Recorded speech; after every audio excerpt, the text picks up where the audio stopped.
Kaixo, vamos con los indicadores económicos más relevantes de la semana. Esto es Aste Economía. La falta de suministros a nivel mundial ha dejado de ser una amenaza para ser una realidad. Así, la locomotora que representa a Alemania lleva 5 meses consecutivos con el indicador de sentimiento económico reduciéndose.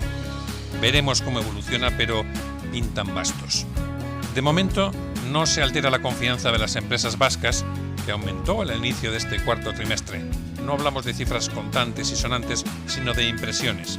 Opiniones, en todo caso, que también reflejan el estado de salud de nuestra economía. Y una semana más, también hablamos del precio de la electricidad y los combustibles. A ello se debe en buena medida el aumento de los precios de consumo. No obstante, la inflación subyacente, que prescinde de estas fluctuaciones, es moderada. Ni tan mal. ¡Hasta la próxima!